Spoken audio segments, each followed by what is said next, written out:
Imagine this: a single dad, haunted by his past, stumbles upon a dying cop on a stormy night.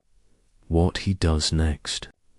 It shocks the entire police force and changes everything. You won't believe how one act of courage unravels a deadly secret. A rainy night, an empty road outside the city. A man in a pickup truck stops when he sees flickering police lights ahead. He steps out and freezes. A female officer lies motionless beside her crashed patrol car. Blood everywhere. She whispers weakly, "Back up. They're not coming." He immediately rips off his jacket, cuts her seatbelt with a knife, and presses hard on the wound. As she starts to fade, he says calmly, "Stay with me. I've seen worse. You're not dying tonight." 1 hour later, hospital room. The police captain stares at her perfectly stitched wound, hands trembling. Who the hell did this? That's military precision. Jack Rowan, 40 years old, single father. He wakes up at 5:30 every morning in a small house on the edge of town. The kind of place where neighbors wave but don't ask questions. In the kitchen, he packs lunch for his daughter Ella. She's 10. Bright eyes, always asks why he has scars on his hands. He never tells her the truth. The truth is complicated. Jack Rowan used to be someone else. A combat medic in special forces, the kind of soldier they sent when things went wrong in places that didn't exist on any map. He saved lives under fire, stitched wounds in the dark, kept men breathing when death was already reaching for them. But that was before the explosion that killed his wife Sarah. During a routine traffic stop 5 years ago, before he realized that the drug gang operating in their county was the same one he'd encountered overseas before he walked away from everything. Now, he drives a delivery truck, hauls supplies to rural stores, lives quietly, raises Ella alone. On his wrist, he wears a black rubber bracelet, faded letters carved into it, "Never leave a fallen." It's 11 p.m. when Jack finishes his last delivery run. Rain hammers the windshield. The road through the forest is empty, dark. Most people avoid this route at night. Jack doesn't mind the silence. Then, ... He sees it. Flashing lights, red and blue, barely visible through the rain. A patrol car overturned, smoke rising from the hood. Jack slows down. Every instinct tells him to call 911 and keep driving. Don't get involved. You're not that person anymore. But he stops. He always stops, and here's the twist that hooks you deeper. What if saving her meant facing the monsters from his past? One decision, and the nightmare reignites. Jack grabs a flashlight and steps into the rain. The wreckage is worse. Up close, the car flipped twice at least, broken glass everywhere. The driver's door crushed. Inside, slumped against the steering wheel, is a young woman in police uniform. Badge reflects his flashlight. Officer Sarah Miles, she's 29, been on the force 18 months. Tonight, she was following a lead on the gang alone. Big mistake. Her eyes flutter open. Blood runs down her face. Her vest is torn. A deep cut across her abdomen. She tries to speak, barely a whisper. Back up. Called them 20 minutes ago. Jack checks her pulse, weak, breathing shallow. She's losing blood fast. He pulls out his phone. No signal. The forest blocks everything. Sarah grabs his arm, her grip surprisingly strong. If you run, they'll find you too. They're watching. Jack looks at hurriedly. He sees the fear, the pain, the resignation. He sees his wife, not the same face, But the same uniform, the same situation, the same chances slipping away. He takes a breath and says, "Then I guess we both fight." Jack runs back to his truck. In the back, hidden under a tarp, is an old medical kit, military grade. He kept it. Don't know why. Maybe for this moment. He returns to the car. Sarah's eyes are closing. "Hey, stay with me. What's your name?" "Sarah." "Okay, Sarah. I'm Jack. I'm going to get you out of here. But you need to stay awake. Talk to me. Tell me why you became a cop." She tries to smile through the pain. "Wanted to make a difference."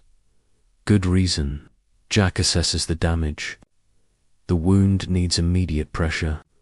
The car could explode any second, gasoline smell thick in the air. He makes a decision. Time to be that person again. Jack works fast. First, he cuts Sarah's seatbelt with his tactical knife. The blade is old but sharp. Muscle memory takes over. His hands don't shake. Sarah groans as he shifts her weight. The wound is worse than he thought. Deep puncture. Possibly internal bleeding. "This is going to hurt," he says. "Everything already hurts." Fair point. From his medical kit. He pulls out special clotting gauze, a trauma bandage, and surgical clamp stools he hasn't touched in years.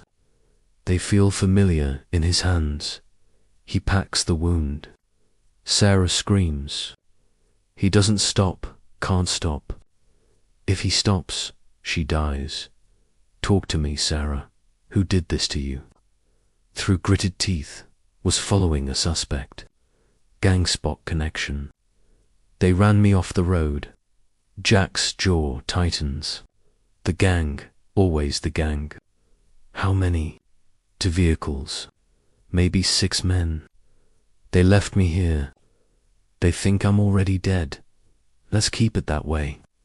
He wraps the trauma bandage, tight field dressing.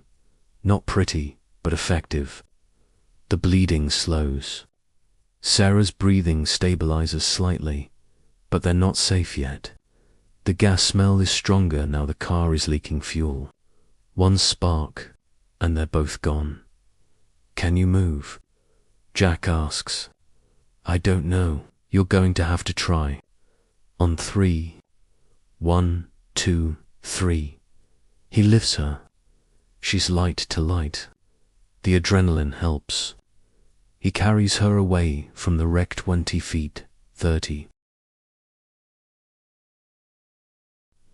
Behind them, the patrol car's engine sparks. "Get down." Jack throws himself over Sarah as the car explodes. The fireball lights up the forest. Heat washes over them. Metal shrapnel whistles overhead. For a moment, everything is fire and noise. Then, silence. Just the rain. The crackling flames. Sarah looks up at Jack, his face lit by the burning wreckage. "You're insane. I get that a lot." He checks her wound again, still holding good. He pulls out his phone. Still no signal. They're too deep in the forest. "We need to get you to the road. Ambulance won't find us here." "I can't walk." "I know. I'll carry you." Jack lifts her again. Fireman's carry. She's dead weight now, shock setting in. He needs to move fast. The road is half a mile away uphill, in the rain, with a dying woman on his shoulders. Jack has done worse. He starts walking. Every step is agony, not for him, for her. Each movement jostles the wound. Sarah winces, but doesn't complain. "Tell me about your daughter," she says weakly. "What?" "Your jacket has a drawing in the pocket from Ella." Jack almost smiles. Of course, she noticed Stephen, half dead, still a cop. She's 10. Smart, too smart. Keeps asking why I won't teach her how to stitch. Why won't you? Because I don't want her to need that skill. Sarah goes quiet for a moment. Then, your wife? Was she a cop? Jack's step falters just for a second. How did you know? The way you looked at me, ... Like you've seen this before. She was. Died 5 years ago. Same kind of setup. Gang ambush. I'm sorry. Don't be sorry. Just stay alive. That's all I ask. They reach the road. Jack lays Sarah down gently. He flags down a passing truck. The driver takes one look and calls 911. 15 minutes later, sirens, flashing lights, an ambulance and 3 police cars. Paramedics rush to Sarah. They cut open her uniform. See the wound, see the field dressing. One of them, a veteran EMT named Rodriguez, stares at the stitching.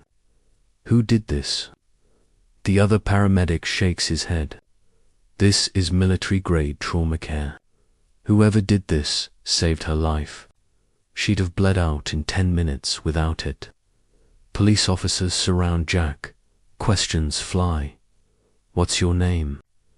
Jack Rowan. Did you see who did this? No, I just found her. You a doctor? No.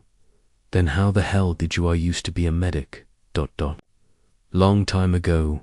The police captain arrives, Captain Marcus Stone, 30-year veteran. He looks at Sarah being loaded into the ambulance, then at Jack, then at the exploded patrol car in the distance. You carried her half a mile, more or less, through a potential crime scene. She was dying. Didn't have time to worry about evidence.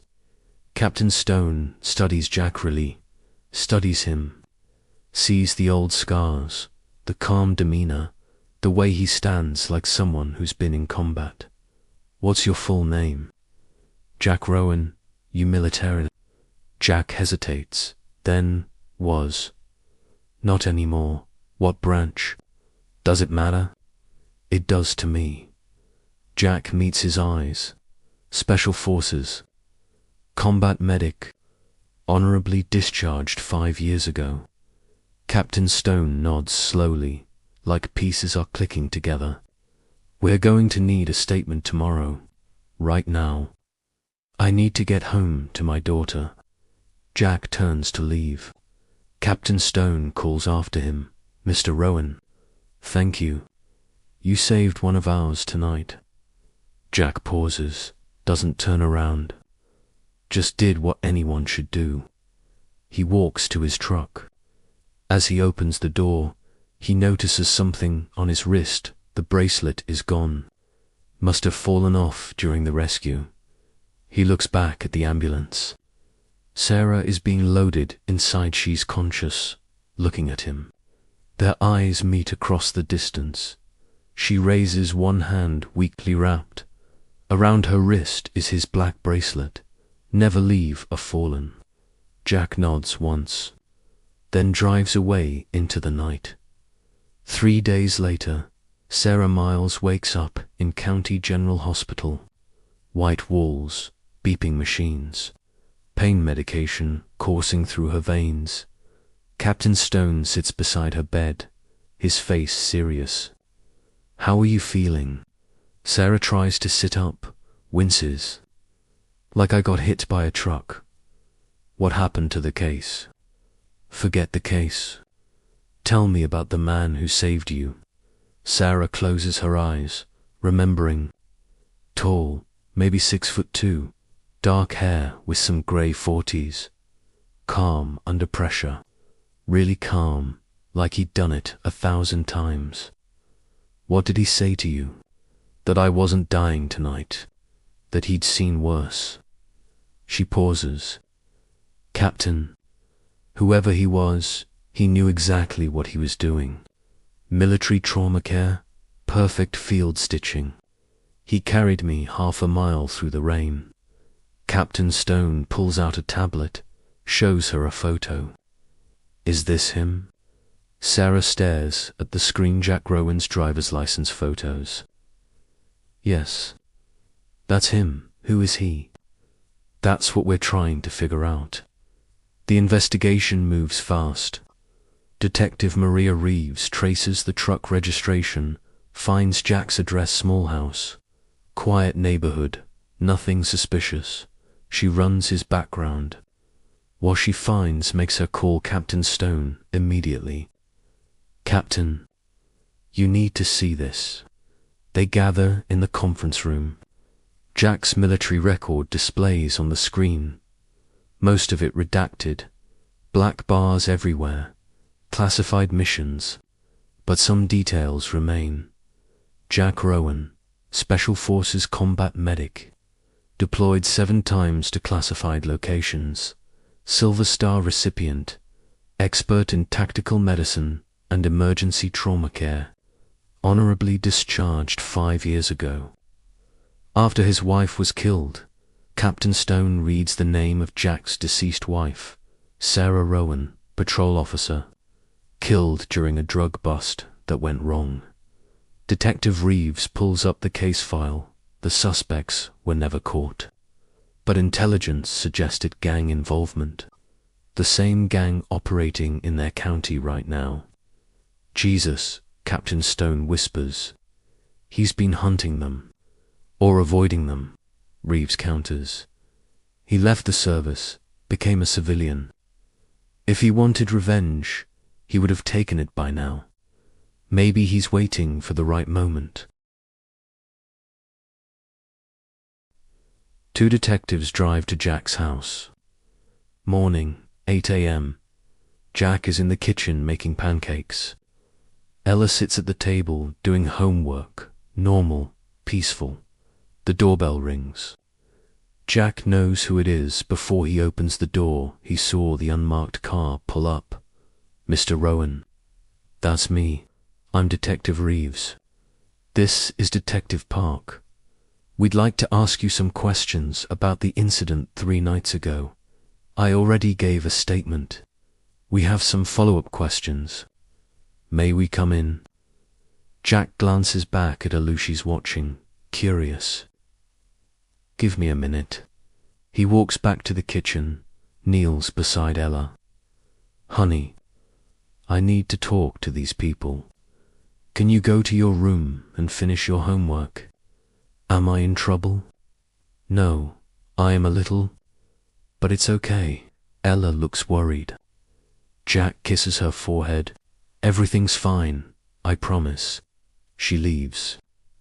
Jack lets the detectives inside.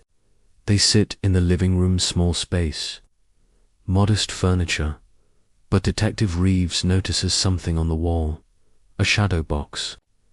Inside, medals and ribbons, Purple Heart, Bronze Star, and in the center, a Silver Star. She points. That's quite a collection. Jack doesn't look. Old life. Detective Park opens his notebook. Mr. Rowan, we've reviewed your military record. You were Special Forces combat medic, expert in trauma care. That's not a question. Why didn't you mention that when we asked how you saved Officer Miles? You asked if I was a doctor. I said no. You asked if I was a medic. I said I used to be. Answered honestly. You were being evasive. Jack meets his eyes. I was being private. There's a difference.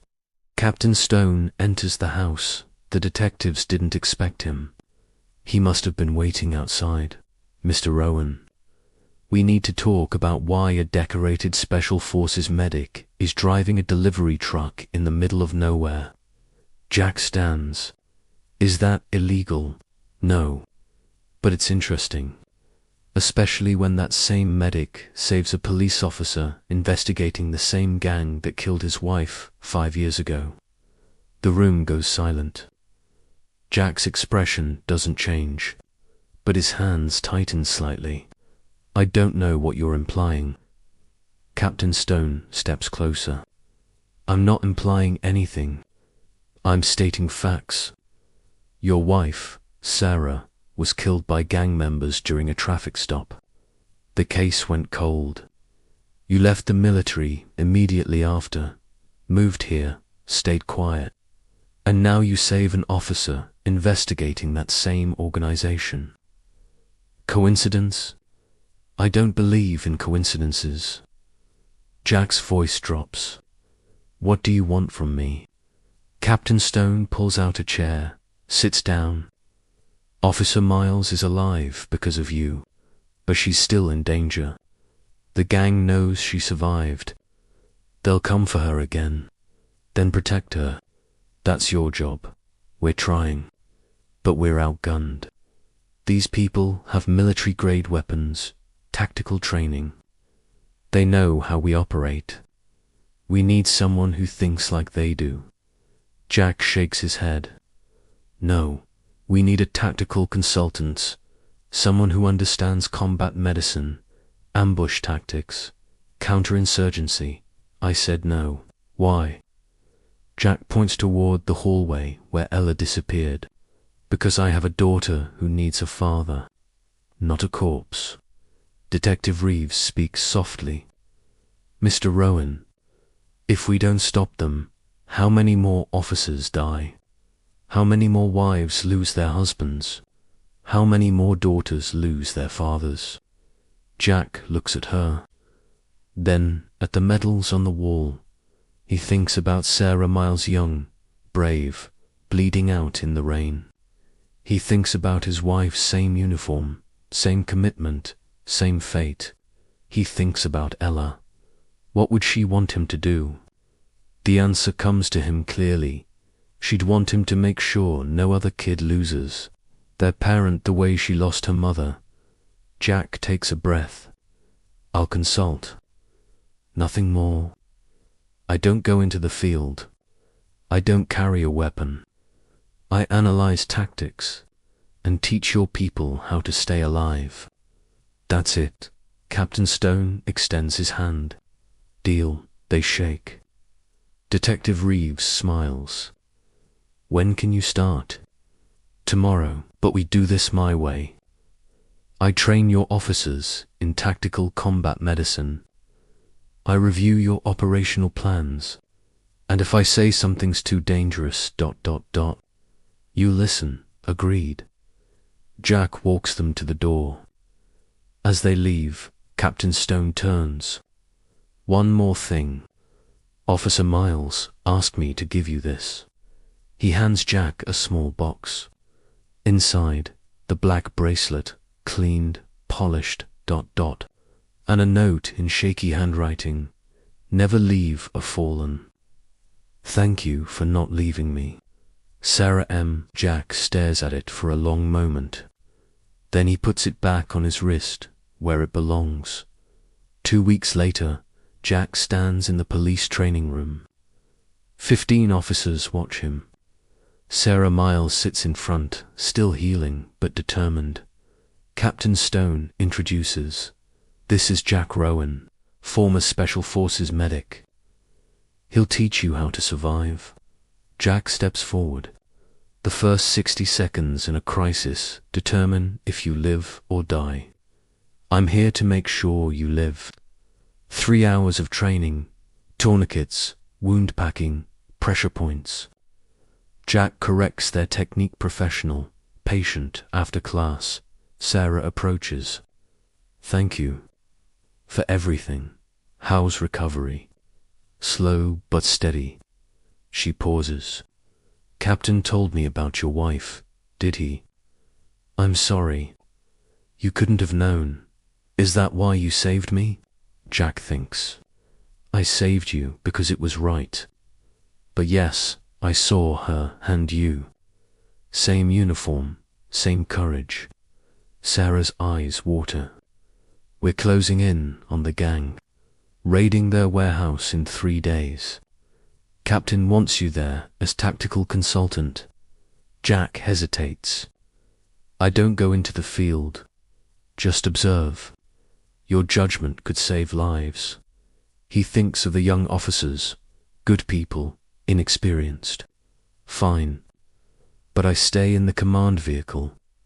Deal. 3 days later, dawn. 20 officers surround a warehouse. Jack sits with Captain Stone in the mobile command center. Radio chatter everywhere. Team 1 in position. Team 2 ready. Team 3 holding. Stone looks at Jack. Advice. Jack studies the screen.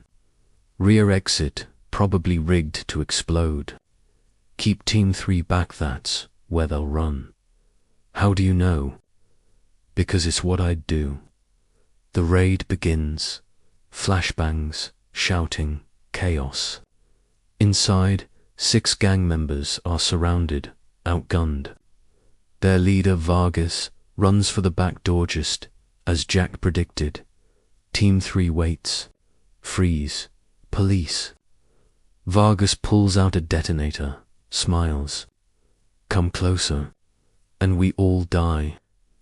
Sarah's voice on radio. Captain. He has explosives. Jack grabs the mic. Sarah. See a wire from the detonator? Yes. Red wire. Where does it connect? Pressure switch on the door frame. Jack's training kicks in.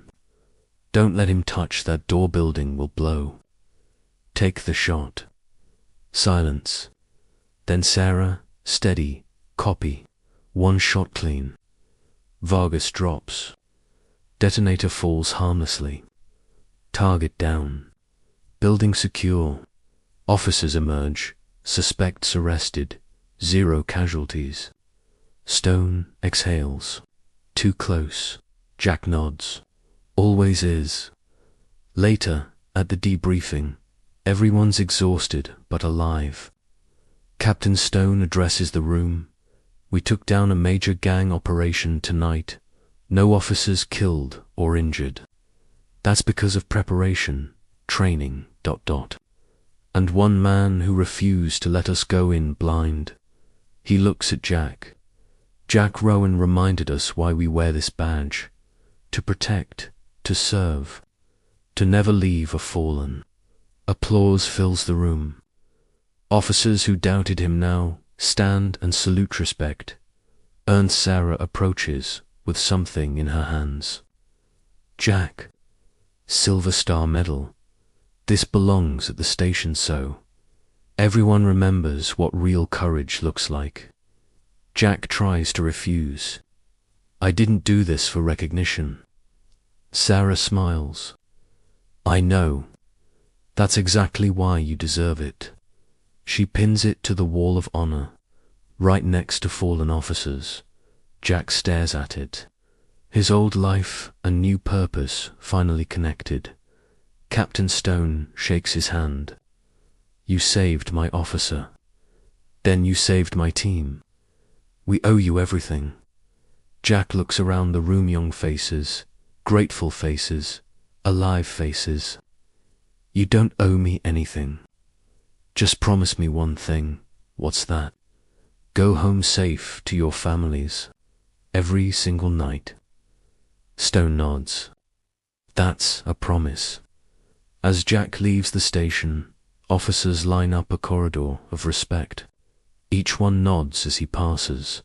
Sarah walks him out. You changed everything here. You know that, right?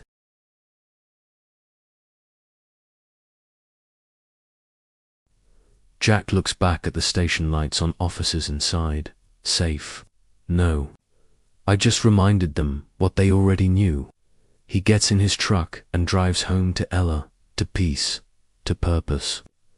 The hero who never wanted to be one. 1 year later, Jack stands in front of a small classroom. 20 civilians sit before him, nurses, teachers, truck drivers. Regular people who want to learn emergency medical care. The sign above the door reads, Rowan First Response Training, because everyone should know how to save a life. Ella sits in the back, row 13 now. Watching her father teach, pride in her eyes, Jack demonstrates CPR on a dummy. Most people freeze in emergencies, that's normal. But if you know what to do, you can override that fear. Muscle memory takes over. A student raises her hand. What if we make a mistake? Jack smiles. Then you make a mistake. But doing something is always better than doing nothing. I've made plenty of mistakes. People still lived. After class, Sarah Miles enters. She's not in uniform, civilian clothes. She graduated to detective last month. Hey, stranger. Jack looks up. Detective Miles. Congratulations on the promotion. Thanks. Couldn't have done it without you. They walk outside. The sun is setting golden light across the parking lot. Sarah hands him a folder. Thought you'd want to see this. We closed your wife's case. DNA evidence finally came through 3 arrests, all connected to the gang. Jack opens the folder, sees the mugshots, the men who killed Sarah. He feels nothing, no anger, no satisfaction. Just closure. Thank you. It doesn't bring her back. No, but it means she didn't die for nothing. They stand in comfortable silence. Then Sarah asks, you ever think about coming back full time?